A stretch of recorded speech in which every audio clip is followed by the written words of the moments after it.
Order! Order. Questions to the Secretary of State for Foreign and Commonwealth Affairs, Mr. Alec Shelbrooke. Mr. Speaker. With permission, Mr. Speaker, I shall answer this question together with question 7. Sanctions were imposed because Russia invaded and annexed Crimea and intervened in eastern Ukraine. They can be rolled back when Russia has taken steps to comply with international law and her own commitments, starting with the full implementation of the Minsk Agreements. Alec Shelbrooke. Thank you, Mr. Speaker. The effects of sanctions on the Russian regime are clearly starting to have an effect. But would my right honourable friend agree with me that support for the democratically elected government of Ukraine is also important? Could he describe to the House what action this government is taking to support the democratically elected President Poroshenko moving forward to defend itself from Russia? I completely agree with my honourable friend about the importance of helping the elected government of Ukraine. The United Kingdom has provided Ukraine with both technical assistance to support economic and administrative reform and also humanitarian aid and non-lethal military assistance. We stand ready to discuss with the Ukrainian government what further ways we might be able to help them in their task. Mr. Stewart Jackson. Will my right honourable friend commit to working with the Defence Secretary to ensure the toughest possible sanctions are applied to Russia until all of the Minsk II protocols are met, and that Russia is aware that threats to Moldova and the Baltic states will result in the most severe repercussions? My honourable friend is right to allude to the fact that sanctions can be strengthened as well as reduced. It all depends upon what Russia actually chooses to do. We have demonstrated our very strong commitment to our NATO allies in the Baltic states by our participation in air policing and in NATO training exercises in that region, and our solidarity with them will certainly continue. Sheerman. But, Mr. Speaker, we hear this morning even more tragic deaths in the Ukraine. And when will all this stop? And sanctions aren't enough. And of course, the Russians are looking very closely at us as we run down our defence forces and don't commit to the 2%. And that is the fact. The Secretary of State doesn't like it, but the fact is a weak Britain and weak in Europe is not good for our country.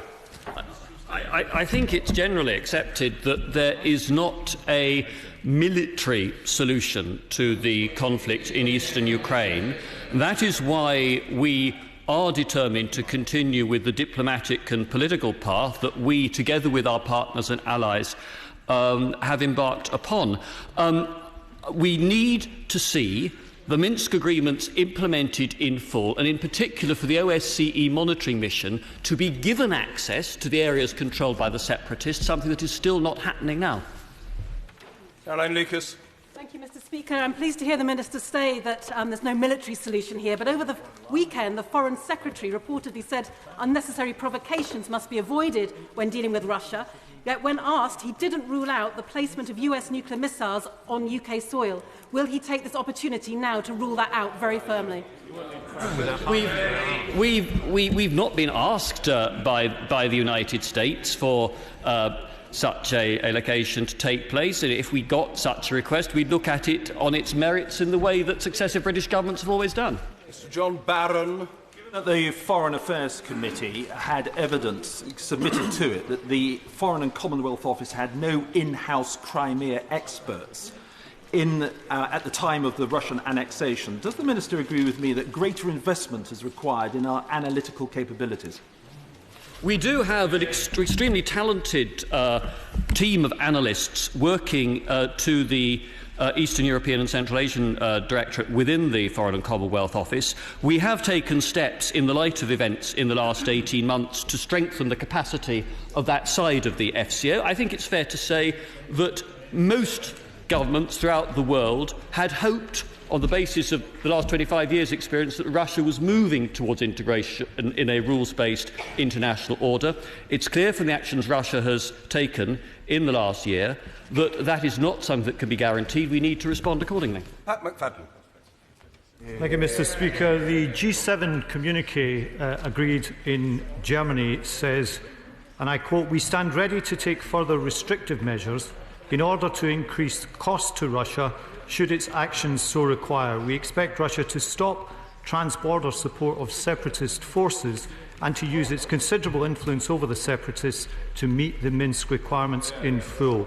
Given the clear evidence that Russia continues to pursue its proxy war in the Ukraine, what more will the government do to ensure European unity and maximum pressure on Russia in the sanctions process? And can I ask the Minister, on today of all days, does he agree that our role as a strong voice for united European action in the face of Russian aggression would be helped if we did not leave the European Union, a move that would delight President Putin? I'm grateful to the honourable gentleman for his last words. I would say to him that if he looks at how the United Kingdom government has been engaged since the Ukraine crisis began, we've demonstrated through what my right honourable friend the Prime Minister has done, what my right honourable friend the Foreign Secretary have done, that we've been decisive in getting a tough EU sanctions regime in place against Russia, and we are actively engaged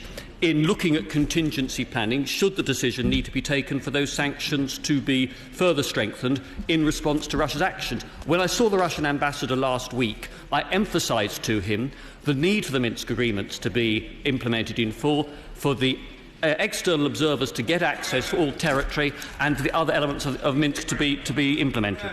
Question number 2, Mr. Speaker. Mr. Speaker, with permission, I'll answer question 2 and question 6 together. My right honourable friend, the Prime Minister, and I have already started talking to our counterparts about our agenda for change in Britain's relationship with the European Union. We've set out British concerns with the status quo and the areas where we need to see change. Graham Evans. The German Chancellor Angela Merkel indicated last week that one of the guiding principles of negotiations on the UK's future within the EU should be where there's a will, there's a way. Does my right honourable friend agree with me that this clearly shows a real willingness of our EU partners to work with us on reform and to find a flexible solution? Well, we were very heartened by the German Chancellor's comments, and it is the case that the great majority, perhaps all, of our EU partners very much want Britain to remain in the European Union. They understand now, because the Prime Minister set it out to them, what needs to be done to make that a possibility, and we are confident that they will now work with us to achieve that over the coming months. Mark Menzies. Thank you, Mr. Speaker. Does my right honourable friend not agree that the current crisis in the Eurozone over Greece's payments to creditors provides us with yet another opportunity to reform some of the treaties of the EU? Well, the crisis in the Eurozone is clearly a challenge for the Eurozone, and part of our agenda is about ensuring that there is a robust framework in place to regulate the relationships between the Eurozone countries that will integrate more closely together in the future and the non-Eurozone countries like Britain that are in the EU and need to ensure that they will be treated fairly and appropriately as the Eurozone integrates further. Wayne David. Will the Foreign Secretary tell us what treaty changes the government wants to achieve? Well, Mr. Speaker, the Prime Minister set out in a number of publications and speeches the key areas in which we need to make change. But I don't know whether the honourable gentleman has ever engaged in a process of negotiation. But I can tell him that if I were to produce to him a piece of paper with our red lines and bottom lines on it, we would be shocked. Our negotiating position would be destroyed. And we don't intend to proceed in that way. Mr. Douglas Carswell. Any circumstances under which, if he fails to secure agreement for real reform from our counterparts, he will join the out campaign, or is he for in at any price?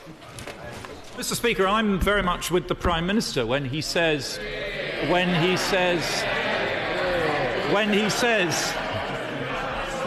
that we are confident that we will succeed in this negotiation, but if we do not, if our partners in Europe do not accommodate Britain's requirements, he rules nothing out. Lucy Fraser. Mr. Speaker, like many constituencies, South East Cambridgeshire contains many industries which compete in the international markets as well as many small businesses. Can the Secretary of State engage as many of those businesses as possible in the debate on reform? Yes, indeed, Mr. Speaker. The business view is an important view in this, and I have no doubt that business will be making its view on this question very clear during the course of the referendum campaign. But again, I must emphasise, it is the British people that must make the ultimate decision. Mr. Alec Salmon.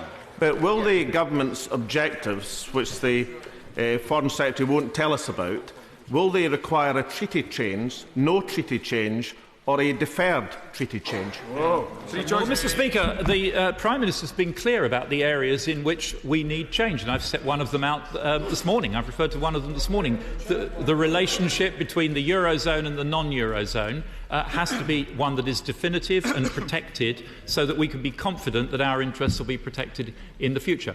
It is our belief and our understanding and the legal advice we're receiving that the changes we want to see around access to welfare benefits, which was set out very specifically in the Conservative Party manifesto, will require treaty change in order to make them proof against judicial challenge in the European courts. Mr. Alex Salmond. A Foreign Secretary, one of the ministers who persuaded the Prime Minister to reinterpret his line on collective responsibility in the referendum. Mr. Speaker, as the Prime Minister made clear yesterday, he has been consistent. Indeed, the comments that he made in his press conference yesterday afternoon were exactly the same as the comments that he made in this House the previous week. He feels he was misinterpreted on his previous comments. He has now clarified the situation, and we're able to move on. Mr. Jacob Rees-Mogg. Thank you. Thank you, Mr. Speaker.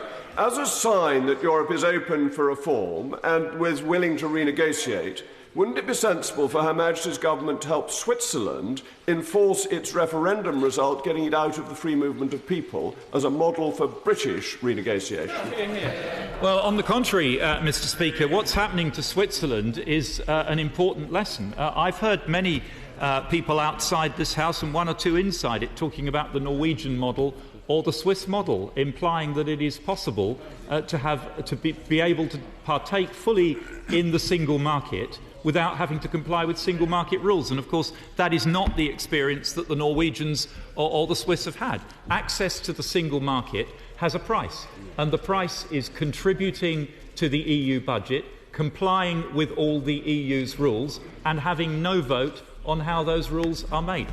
Hilary Benn. Thank you very much, Mr. Speaker. The Prime Minister created utter confusion yesterday on the subject of collective cabinet responsibility and the government's position on the EU referendum. Could the right honourable gentleman clarify for the House whether ministers will be allowed to campaign against the Prime Minister's position during the referendum? Well, look, Mr. Speaker, the Prime Minister's made the position clear. Ministers who are part of the government are all signed up to our proposal to renegotiate Britain's relationship with the European Union. We're all committed to success in that exercise. But we do not yet know what the outcome will be. And until we know what the outcome will be, we do not know what position the government will take. And it is simply hypothetical at this point to talk about who will be allowed to do what in relation to a position that we have not yet defined.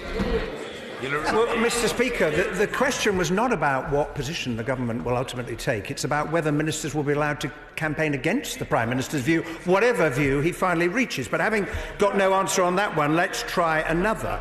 Once the renegotiations are completed, the government will have a responsibility to put its view forward and provide the British people with information that they need to take their decision. With this in mind, and bearing in mind that the Foreign Secretary last year indicated that the government would need to be prepared to stand up from the table and walk away, if necessary, what assessment has the Foreign Secretary made of the consequences for jobs, growth and investment if Britain were to leave the European Union?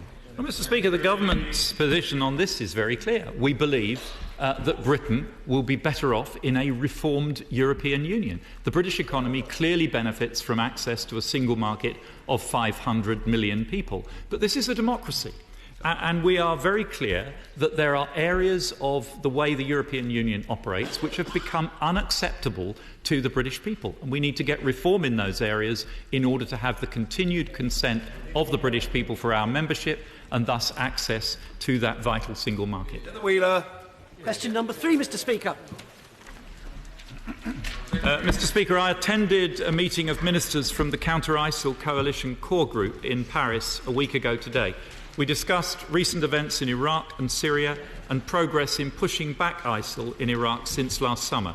My right honourable friend, the Prime Minister, also discussed ISIL with world leaders during the G7 summit and announced plans for increased UK support to Iraq. The Wheeler. Thank you, Mr Speaker. I thank my right honourable friend for his reply. Will he confirm that the discussions includes doing all it can to protect minorities such as the Yazidis who have suffered so much in this conflict? Mr Speaker, protecting minorities in Iraq and Syria is an important part of the overall picture. Creating an inclusive government in both Iraq and Syria, which represents all the communities in those countries, is also part of the long-term solution. Keith Vaz. Thank you, Mr Speaker. So far, 700 British citizens have travelled to Syria and Iraq and some to Yemen in order to fight for ISIL and Al-Qaeda in the South Arabian Peninsula. What discussions is he having with international partners to try and stop this from happening? Well, it's one of the strands of work that the ISIL coalition is focused on. We have a number of working groups. One of them deals with foreign fighters, and we have made considerable progress, particularly with our Turkish colleagues, in ensuring that we do everything possible to identify and intercept those seeking to reach Syria through Turkey. But people who are trying to take this journey are becoming increasingly sophisticated. I've seen reports recently of journeys which are routed via Canada to get to Turkey and then into Syria rather than going directly from the UK. So it's a continuing struggle. Nadeem Zahawi. Thank you, Mr Speaker. The US President says the ISIL strategy needs further development. The Sunni Speaker of Parliament in a US visit says that they need a Sunni National Guard, and of course the Kurds are challenged to fight ISIL over a 1,000-kilometre border. Is my right honourable friend confident that our resources on the ground in our embassy is well resourced to be able to handle these challenges and to make sure that that strategy is developed and is in place?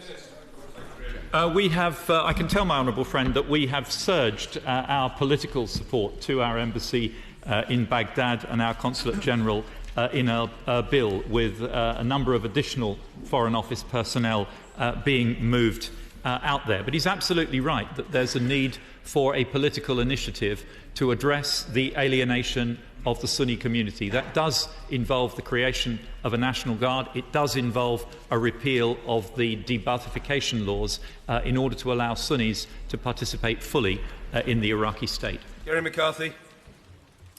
Thank you, Mr Speaker. The Prime Minister has announced that an additional 125 British troops will be deployed to assist with counter-IED training and logistics in Iraq. But President Obama has said that US personnel sometimes have more training capacity than there are recruits for that training. Can the Minister therefore tell us how the additional trainers will make a difference, and also what protection will they be given as they carry out this very important task? Yes, she makes an important point, Mr Speaker. There's no point simply surging training forces out there to do more training when there aren't enough recruits available to train. What we have always said is that we will reinforce our support where there is something specific that we can do and where we can bring some value to the table. Counter-IED training, sadly because of our experience in Afghanistan and in the previous Iraq campaign, is a British niche capability, and it is that they will be doing. It's a much needed requirement, and we're glad to be able to provide it. In terms of protection, those British forces that are deployed in Iraq proper will be within US perimeters and protected by US forces. Simon Burns. Number 4, Mr Speaker. Mr Speaker, we remain firm in our belief that a comprehensive plan is needed to tackle the problem of irregular migration. The most useful development towards stopping the flow of illegal migrants would be the formation of a unity government in Libya, and we are working with EU partners to achieve that. Could I quickly add, we are also working with DFID colleagues and the EU to support countries of origin, reinforce security in countries of transit, and with the MOD to save lives in the Mediterranean. Simon Burns.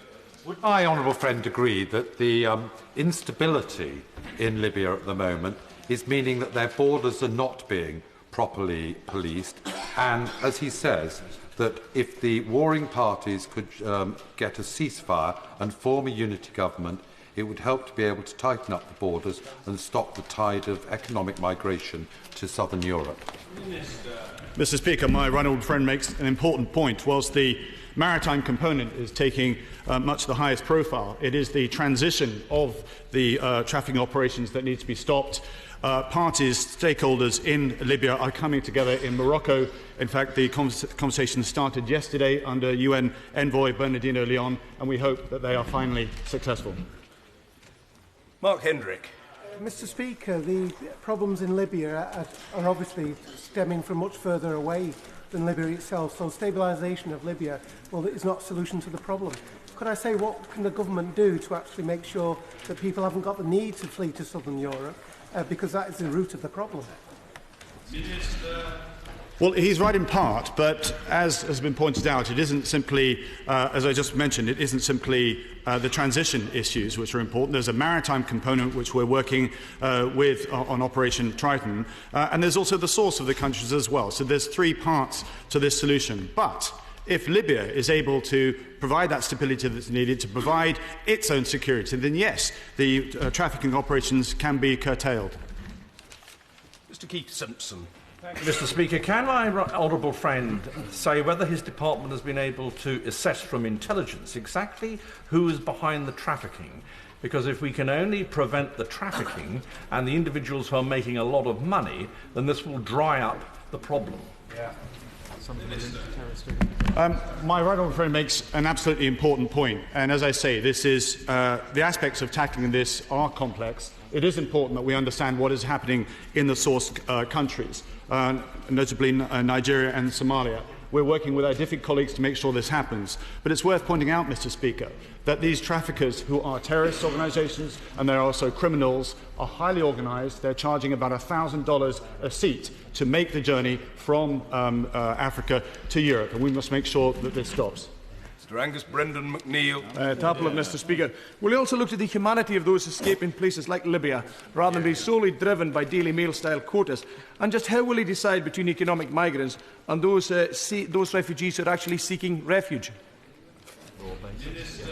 Well, it's well-established international law as to the processes that we're actually following, and I commend the work of Federica Mogherini, the EU lead on this, who in April brought together EU member states on the Common Security and Defence Policy operation, which will make sure that we're able to prevent the boats from, in fact, leaving Libya in the first place. Mr. Oliver Colville. Number 5, Mr. Speaker. Mr. Speaker, as it happens, I have made an assessment of public support for holding a referendum on the UK's membership of the EU, and the only recent poll that actually matters delivered a clear mandate for the only party that offered a credible commitment to hold such a referendum. Can I applaud? Just before here, I'm sure the Foreign Secretary intended to announce a grouping, and might have done so, but Question 14. With 14, indeed. Let's hear Mr. Colville. Thank you, Mr. Speaker. Can I applaud the government's efforts to reform the common fisheries policy? But can I also urge my right honourable friend to continue to reform further the EU to help businesses, including the fishing industry in my Plymouth Sutton and Devonport constituency? My honourable friend is absolutely right, and of course we've already achieved some success in relation to the fishing industry, demonstrating that it is possible to change things in the UK's interest within the EU. But one of the key drivers of reform is the need for Europe to up its game, to generate more economic growth, to create the jobs and the prosperity that the continent needs. And that will be good for all 28 member states, not just for Britain.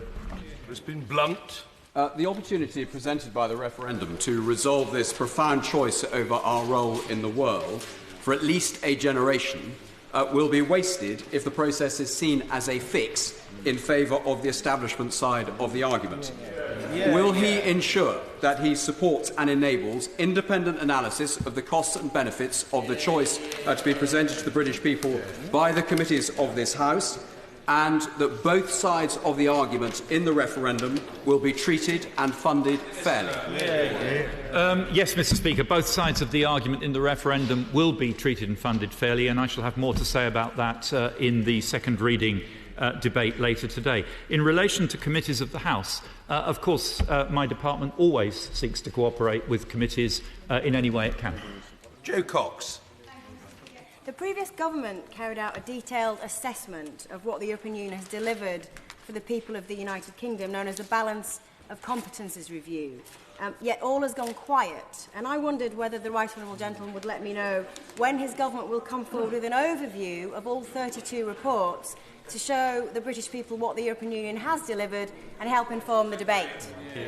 Well, Mr. Speaker, the Balance of Competences Review was published during the last Parliament. It was always intended to be a factual assessment of the balance of competences that could be drawn on by all parties during the forthcoming debate, a body of factual information. It's already proving its worth, and in fact a number of other countries in Europe have started to draw on information in our Balance of Competences Review and use it in debates within their own countries. Alistair Carmichael. Speaker, can I join the honourable member from Plymouth, Sutton and Devonport in urging the Foreign Secretary to use these negotiations as an opportunity to achieve the fundamental reform that we need to see of the common fisheries policy, a policy that has been an unmitigated disaster for fishing stocks, for the fishing industry, for the fishing communities that depend on them. Surely it cannot be difficult to build a consensus amongst our partner nations on this point. Well, Mr. Speaker, I think, as he very well knows, it may be quite difficult to build such a consensus. But I can promise him that I will take on board the comments that he and my honourable friend have made as we put together our agenda. Peter Bone. Mr. Speaker, the Prime Minister's in-out referendum is widely popular in Northamptonshire.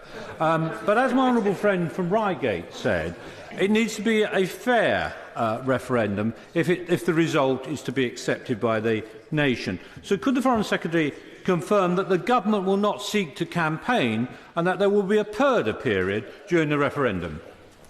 Well, Mr. Speaker, I understand my honourable friend's concern, and I think he refers to the media comments about the proposal to disapply Section 125 of the Political Parties Elections and Referendums Act.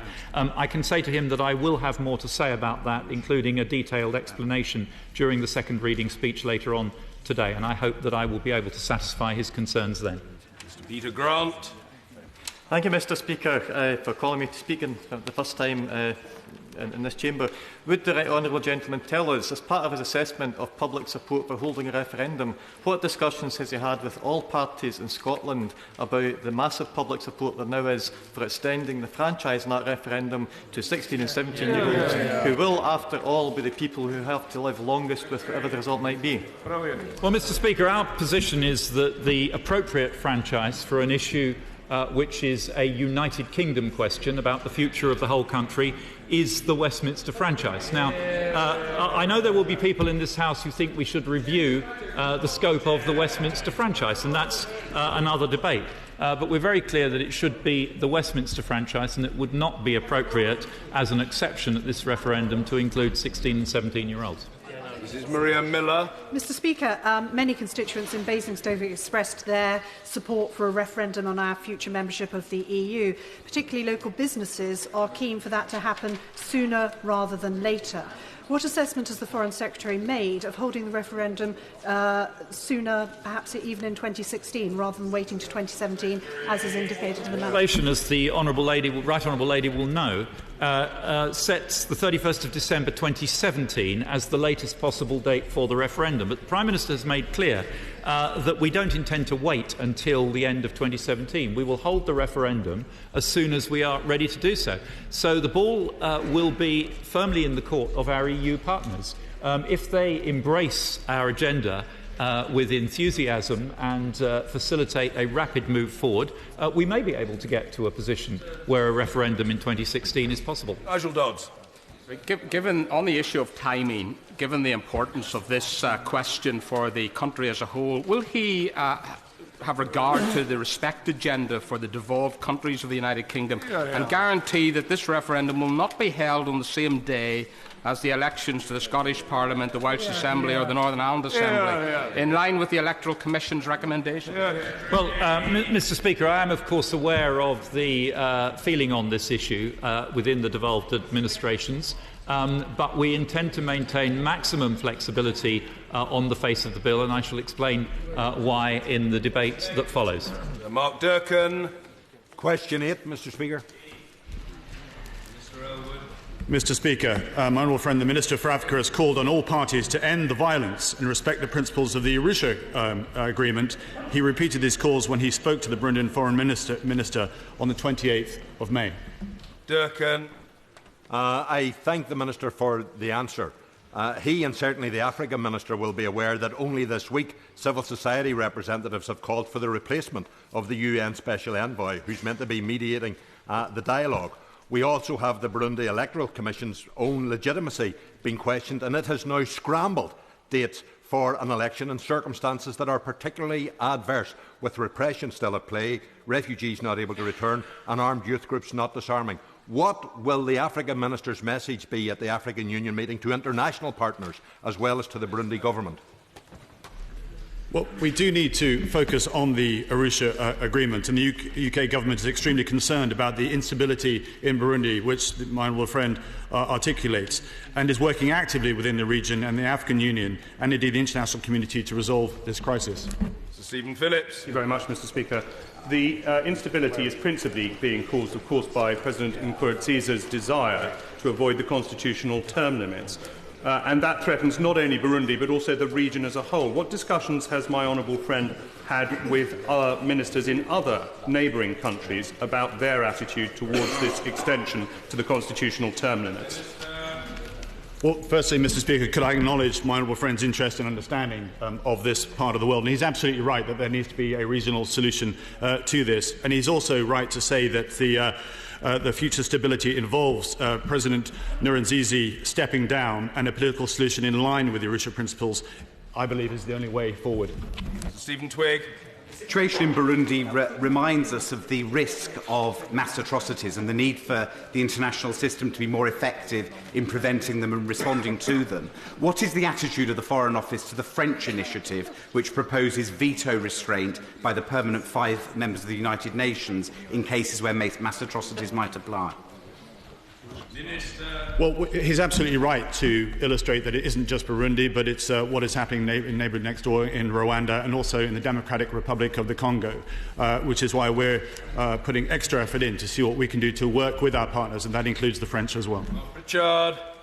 Not the case that the Office of the President, the opposition parties and indeed the Constitutional Court need to ensure that peace breaks out in Burundi, not violence, and all parties need to agree a new date for the presidential and parliamentary elections. Mr. Speaker, my honourable friend is right. The elections, because of the dangers and because of the hostilities that were taking place, the elections themselves were delayed. We very much support the holding of inclusive and peaceful and credible elections once peace has resumed. Mr. Ian Lavery. Mr. Speaker, I can only imagine how difficult this situation continues to be for the men and their families, and I share their frustration. We've repeatedly raised this case with the Indian government at the highest levels, including with Prime Minister Modi. The case is now before the Supreme Court bench in New Delhi, and we expect their response in July.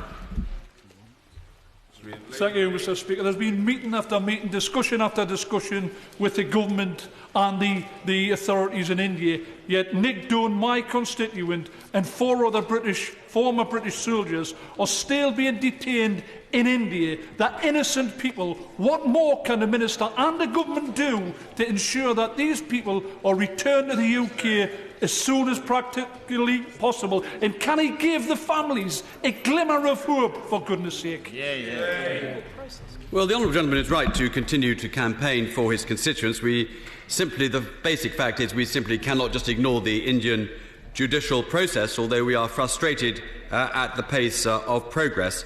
What I would say is we have sought to keep representatives of the families in this House informed at every level. I think the consular access we have provided has been kept under review and is extremely good. But what I would say to him and to the 3 new members of this House representing those who are currently in India is I understand that officials in the consular section of the Foreign Office have offered them a meeting. I would welcome them to come in and I would chair that meeting so as to keep them informed. Speaker, we should acknowledge that the Indian Navy have been excellent partners in the fight against piracy off the Somali coast and in the wider Indian Ocean. However, as this case highlighted by my honourable friend, the member for Wansbeck, shows, other parts of the Indian bureaucracy have not been as helpful. And doesn't it really need, quite frankly, the Foreign Secretary and the Prime Minister to get off their backsides and really strongly press the Indian government to set these men free to get back to their long-suffering families, back to work and back to normal life?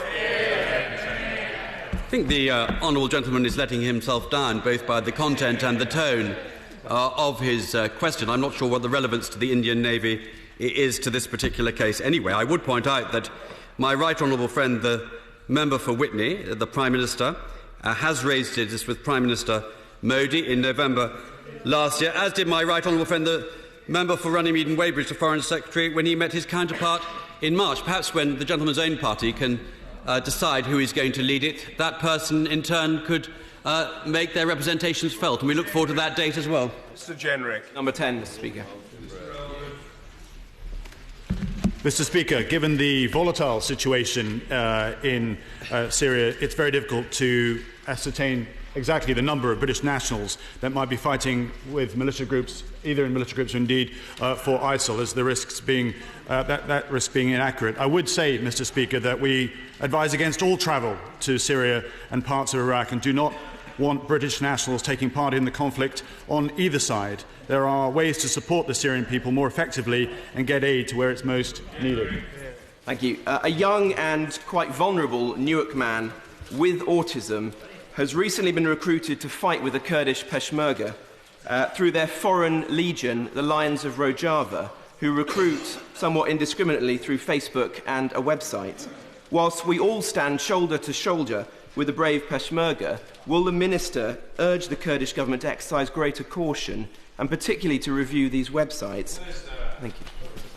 Well, Mr. Speaker, I'm sorry to hear about the case of his constituent, and if he would like to meet afterwards, I'll be delighted to take more details so we can look into it. I will be visiting the country shortly, and I will speak in Erbil to see what can be done to make sure that there is a better process to understanding who is actually coming into the country. Kevin Brennan. Thank you, Mr. Speaker. And the Minister will be aware that, like many parts of the UK, Cardiff has been afflicted by young people being attracted to fight for ISIL.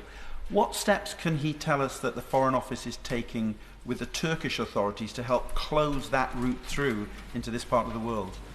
The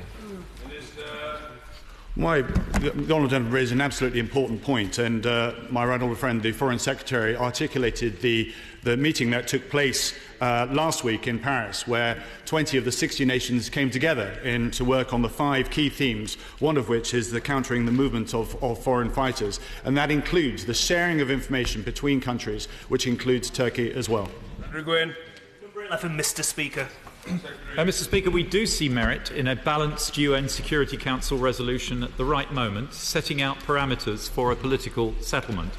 But such a resolution, if it is to be part of a successful process, must command the full support of the Security Council and, in particular, must have the support of the United States, who are the only power that has any leverage over Israel. Our judgment is that now is not the right moment for such an initiative. However, I do have regular discussions with my French and American counterparts on the Middle East peace process, and we will judge any proposal on the basis of whether it supports further progress on that process. Grateful to the Secretary of State for that detailed reply.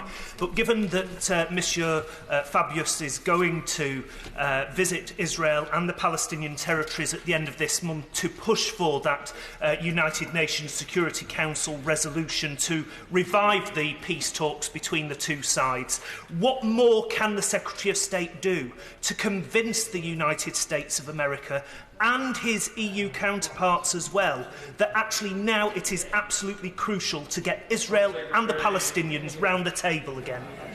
I agree with the last part of his comment. It is absolutely crucial that we move forward. The issue about timing is this.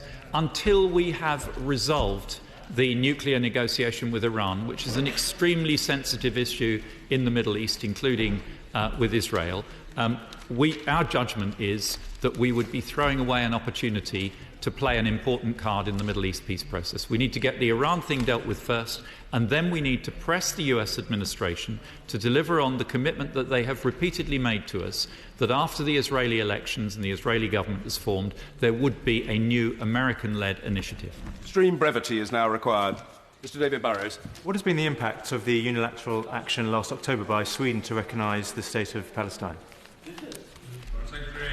We believe that European Union countries individually, unilaterally recognising Palestine is, again, throwing away an opportunity that the European Union has to exercise leverage by collectively holding out the prospect of recognition or non-recognition as a way of influencing behaviour. Sir Gerald Kaufman. Last Wednesday, the Minister of State for International Development told this House the international community has recognised that the Palestinian Authority is now ready for statehood. When will this government recognise the Palestinian state in line with the vote of this House last October? Mr Speaker, long before the House voted last October, the position of the government has been clear that we will recognise Palestinian statehood at a time that we judge contributes most to the delivery of an enduring settlement in the Middle East. Foreign Secretary's present assessment of the extent to which the Palestinian side is unified between Hamas and Fatah? In a word, Mr Speaker, it isn't. Jessica Morden. 12, Mr Speaker. Freedom of religion and belief is one of the government's core human rights priorities. We try to help Christians facing persecution overseas through our bilateral diplomacy and our participation in international organisations, most notably the UN Human Rights Council. Thank you, Mr Speaker. Whilst Christians suffer the most persecution globally, and many of my constituents with relatives in Syria and Iraq and church groups quite rightly campaign to highlight this, people of different faiths and atheists are at risk in different parts of the world. What more can the UK do to promote more collaboration between faith communities, to promote more religious tolerance? I mean, obviously the approach that is likely to work best will vary from one country to another, but we do, for example, through the Department for International Development, fund a number of programmes which try to help community and religious leaders in particular conflict-torn parts of the world to learn the importance of religious tolerance and to apply that within their own societies. Thank you, Mr Speaker. Given this country's excellent record in defending liberty abroad, can I strongly encourage ministers to make religious freedom a strategic priority as proposed by the Archbishop of Canterbury and the Religious Liberty Commission? We certainly continue to treat religious freedom and freedom of people to express their beliefs as a core element of our broader human rights agenda. It is often Christian communities themselves who say that it helps them if their own concerns are presented within that broader human rights context. Last but not least, Kat Smith. Question number 13, Mr Speaker. Mr Speaker, demolitions are an impediment to the two-state solution and in all but the most limited circumstances contrary to international humanitarian law. We have made our concerns clear to the Israeli government, and I raised our objections with the Israeli National Security Advisor last week and during my visit to the occupied territories in October. Kat Smith. I welcome those steps, but that is broadly the same answer ministers have been giving for a number of years. These demolitions are breaches of the 4th Geneva Convention, war crimes. Given these demolitions are continuing in spite of these steps, is it not time to consider stronger action, such as the suspension of the arms trade with Israel? She is right to say that these issues these complex issues have perplexed the House and indeed the international community for a long time, and indeed the region. But as my right honourable friend, the Foreign Secretary, articulated, we want the talks to resume as soon as possible. The Israeli elections are now out of the way, and that is what we now need to be looking towards. Order. Topical questions. Mrs. Maria Miller. Topical number 2, Mr. Speaker. Mr. Speaker, the Foreign and Commonwealth Office's priorities for this Parliament will remain the protection of Britain's security, the promotion of Britain's prosperity and the projection of Britain's values in support of a rules-based international system.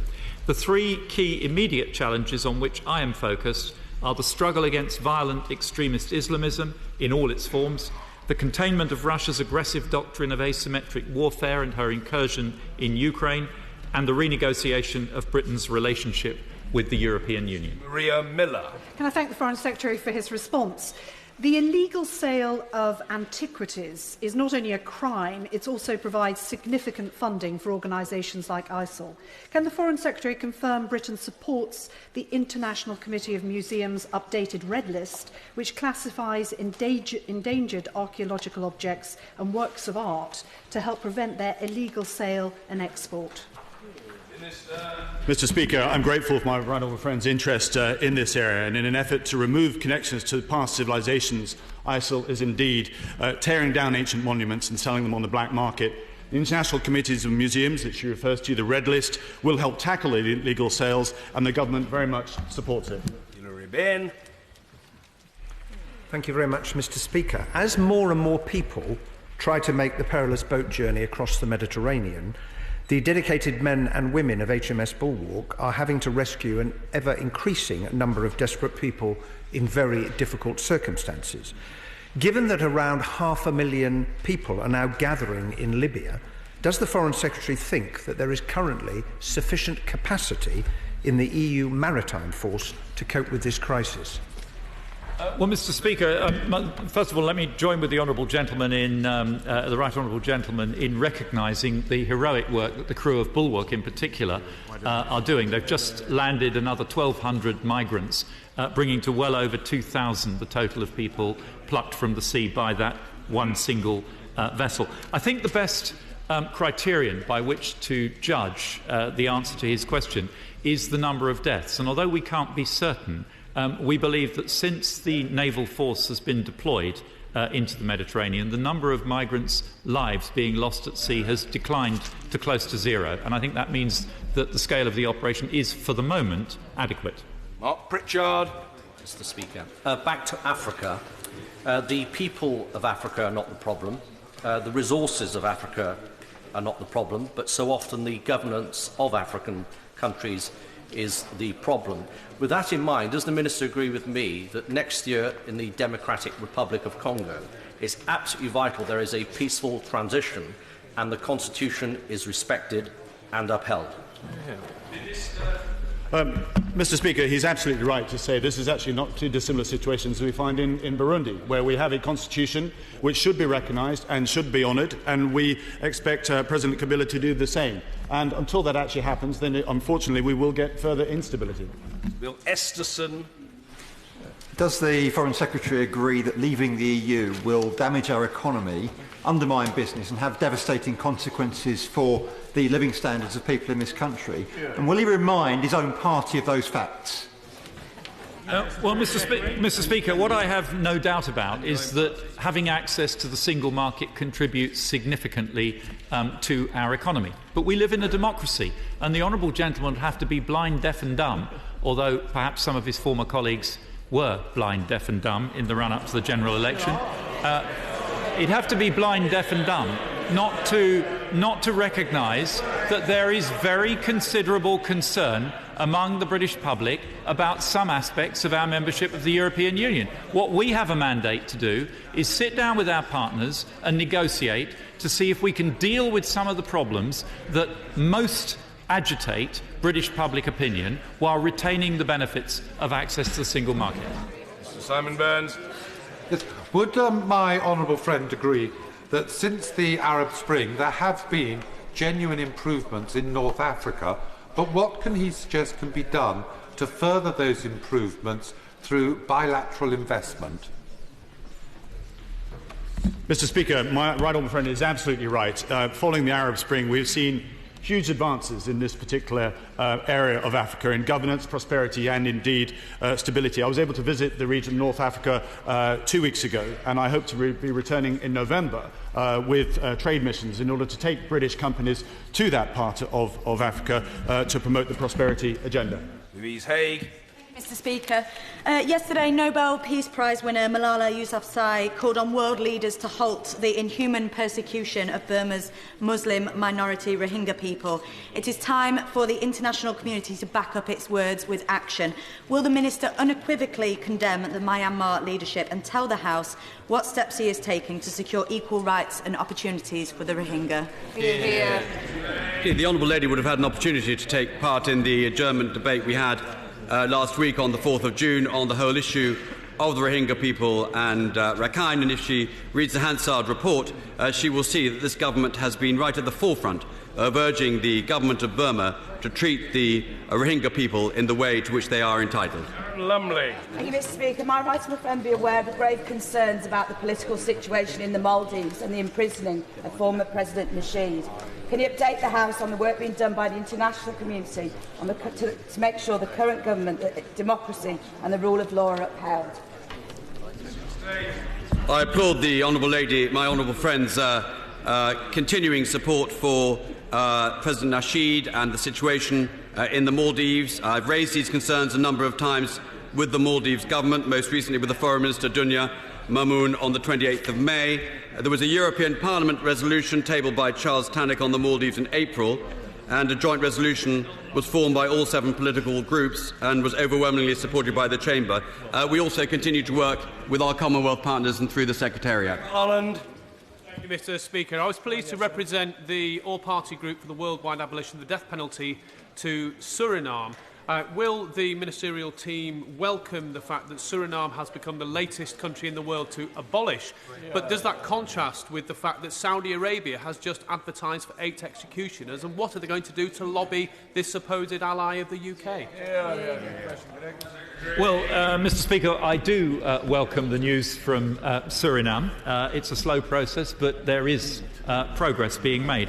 In relation to Saudi Arabia, as I've said many times before in this House, Saudi Arabia is an important ally of the United Kingdom, and our relationship with Saudi Arabia is vital to our domestic national security. But the relationship we have does give us access to senior levels of Saudi Arabian leadership and enable us to make our views on these issues known, and we do so. Does my right honourable friend agree with me and the CBI that the European Union should take some lessons from the UK and adopt more flexible labour markets? Yes, Mr. Speaker, absolutely. In fact, labour market policy is by and large a matter for national governments. But across the EU, there is a very clear gap in performance between those governments that have taken difficult steps to achieve radical labour market reform and those that have not. Well, Sheriff. Thank you, Mr. Speaker. Will the Minister advise what discussions he has had with the Indian and Pakistani governments towards realising the aspirations of the Kashmiri people for a plebiscite on self-determination? Well, of course, we're more than aware of how this plays back in some of the constituencies up and down the country.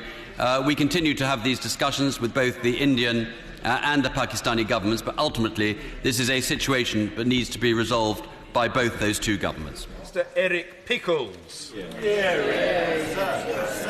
Given what the Foreign Secretary has said about the importance of the Iran discussions on a nuclear agreement, could he tell the House what he's doing to ensure greater clarity of the baselines, the extent of the inspection regime and the consequence of infringement?